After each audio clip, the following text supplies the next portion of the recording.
آج درس نمبر 12 ہے۔ اللہ جل شانہ وہ فرماتے ہیں یا ایھا الذین آمنوا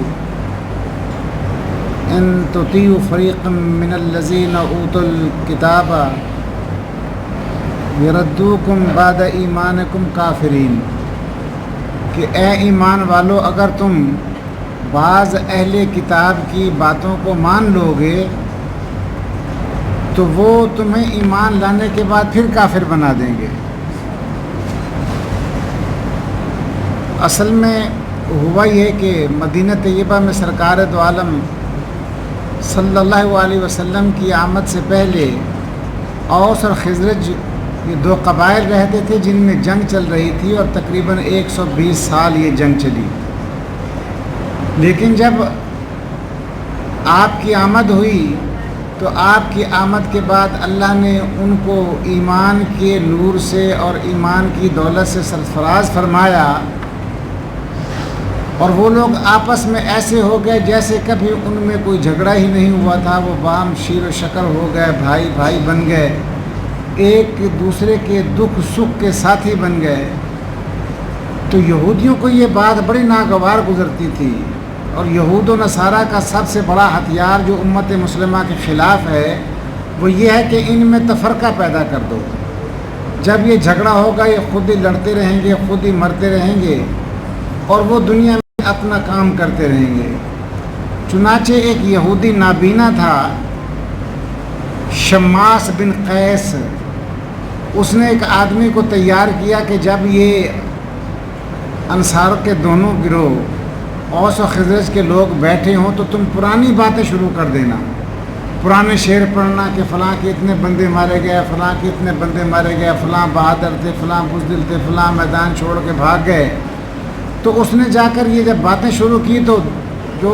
لوگ بیٹھے ہوئے تھے مسلمان، انہوں نے آپس میں یہی بحث شروع کر دی، اور ان کی بحث کا اثر یہ ہوا کہ ان لوگوں نے پھر وہی باتیں شروع کر دیں، اور انہوں نے کہا کہ جی اب پھر اگر آپ کو بہادری کا دعویٰ ہے اوس والوں کو، تو خزرج والوں نے کہا اب آپ ٹائم بھی مقرر کر لیں، جگہ بھی مقرر کر لیں، ہم آ جائیں گے آپ کے پاس، پھر لڑیں گے، پھر سر کٹیں گے، پھر لاشیں گریں گی، پھر پتہ چل جائے گا کون میدان کے بہادر ہیں، مرد میدان ہیں، اور کون جو ہے میدان چھوڑ کر بھاگتے ہیں۔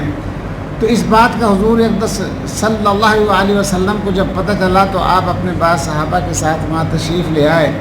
اور آپ نے ان سے کہا کہ تم نے یہ کیا جاہلانہ باتیں شروع کر دی ہیں کہ جب میں بھی تمہارے اندر موجود ہوں اور یہ یہودی تمہیں پھر اکسا کر آپس میں لڑوانا چاہتے ہیں اور دور جاہلیت میں لے جانا چاہتے ہیں اسلام کے بعد۔ تو اس پر جب سرکار تشریف لے آئے تو ان لوگوں نے اس بات سے توبہ کی، آپس میں گلے ملے، بڑے پھوٹ پھوٹ کر روئے کہ ہم پھر جاہلیت کی باتیں ہم نے شروع کر دی تھیں۔ تو اس پر قرآن کریم کی یہ آیات نازل ہوئی کہ اے ایمان والو، ان یہودیوں میں سے بعض فرقے ایسے ہیں جو چاہتے ہیں کہ تمہیں مسلمان اور اسلام قبول کرنے کے بعد تمہیں دوبارہ کافر بنا دیں، اس لیے ان سے بچو۔ اور بھی کئی جگہ پر حکم فرمایا کہ آپ جو ہے یہود و نصارہ کے بجائے مسلمانوں کو اپنا دوست رکھیں۔ ان یہود و نصارہ کی ترتیب یہ ہے کہ یہ چاہتے پہلے آپ سے دوستی کریں گے، اگر یہ دوستی کریں گے تو پھر یہ ہمارے دین میں تفرقہ پیدا کرنے کی کوشش کریں گے، کان بھریں گے مخالفت کے، دوسرے مصالح کے بارے میں گفتگو کریں گے، جھگڑا ڈلوائیں گے، اور اگر ان کو اقتدار حاصل ہو جاتا ہے تو پھر یہ اپنی تہذیب، اپنا تمدن، اپنا کلچر اور اپنا مذہب مسلمانوں میں پھیلانا شروع کرتے ہیں۔ ہندوستان میں یہی کچھ ہوا تھا۔ یہ لوگ آئے، پہلے انہوں نے مشنری سسٹم کیا، یہ جی ہم آپ کے لیے اسکول کھول رہے ہیں تعلیم کے لیے، یہ ہم آپ کے لیے ہسپتال بنا رہے ہیں، ہم آپ کا علاج کر رہے ہیں۔ اس کے بعد انہوں نے بھولے بھالے مسلمانوں کے اندر زہر بھرنا شروع کر دیا۔ یہ سب سے پہلے مسلمانوں کا جو ہے انہوں نے زبان تبدیل کی۔ ہندوستان میں مسلمان فارسی بولا کرتے تھے، پھر انہوں نے انگریزی رائج کرنا شروع کر دی۔ ہندوستان کے مسلمان جو ہے وہ اپنا سنت کے مطابق لباس پہنا کرتے تھے، ان کے کرتے لمبے ہوا کرتے تھے، پھر انہوں نے مسلمانوں کے کرتے اوپر چڑھا دیے، شرٹیں بنوا دیں، پھر پینٹیں پہنانا شروع کر دیں۔ پھر مسلمان عورتیں پردہ کیا کرتی تھیں، انہوں نے مسلمان عورتوں کو بے پردہ کیا اور گھروں سے باہر نکالنا شروع کر دیا۔ پھر خالی پردہ نہیں ہٹا، پھر ان کا لباس تنگ ہونا شروع ہو گیا، باریک لباس پہنانا شروع کر دیا، مسلمان عورتوں کو پینٹیں اور شرٹیں پہنانا شروع کر دیں، دوپٹے ختم ہو گئے، حجاب ختم ہو گیا مسلمان عورتوں کا۔ اور پھر آج یہ حال ہے کہ پاکستان میں ان کے پروردہ لوگ جو ہے وہ سڑکوں پر عورتیں نعرے لگاتی ہیں، جلوس نکالتی ہیں کہ میرا جسم اور میری مرضی ہوگا۔ یہ اس لیے قرآن نے منع کیا کہ ان کے تہذیب و تمدن کو مت اپناؤ، ان کی باتوں میں مت آؤ۔ وائسرائے ہند مولانا ابوالکلام آزاد رحمۃ اللہ علیہ سے ملاقات کے لیے آیا۔ اب یہ اردو بولتے تھے، حالانکہ بہت پڑھے لکھے تھے، اور وہ انگریزی بولتا تھا، تو درمیان میں لوگوں نے جنہوں نے ارینج کرائی ملاقات، انہوں نے کہا کہ درمیان میں ایک ترجمان بٹھا دیتے ہیں کہ جو انگریز گفتگو کرے گا اس کا ترجمہ جو ہے وہ اردو میں کر کے مولانا صاحب کو بتائیں گے، اور جو مولانا صاحب فرمائیں گے ان کا ترجمہ کر کے وہ انگریزی میں ان کو بتا دے گا۔ چنانچہ وہ ترجمان بیٹھ گیا تو گفتگو ہوتی رہی۔ ایک جو مولانا صاحب نے فرمایا گفتگو فرمائی تو اس کی جو ٹرانسلیشن کی اس نے انگریزی میں وہ صحیح طور پر نہ کر سکا، تو دوران تقریر مولانا ابوالکلام آزاد نے اس سے کہا، اپنی گفتگو کے درمیان میں فرمایا کہ تم نے میری اس بات کا ترجمہ اس طرح انگریزی میں کیا ہے، اس طرح نہیں، اس کا ترجمہ اس طرح کرنا چاہیے۔ تو جب بات چیت ختم ہو گئی تو وائسرائے نے کہا مولانا ابوالکلام آزاد سے کہ مولانا آپ کو تو ماشاءاللہ بہت اچھی انگریزی آتی ہے، تو یہ آپ نے درمیان میں ترجمان کیوں بٹھا لیا؟ تو مولانا صاحب نے فرمایا کہ تم 5000 میل دور سے آ کر تم اگر اپنی زبان نہیں چھوڑ سکتے تو میں اپنے گھر میں بیٹھے ہوئے اپنی زبان کیسے چھوڑ دوں؟ میں نے تم سے اپنی زبان میں ہی بات کرنی تھی۔ اور آج دیکھیں کہ ان کی بات مسلمان امت مان رہی ہے،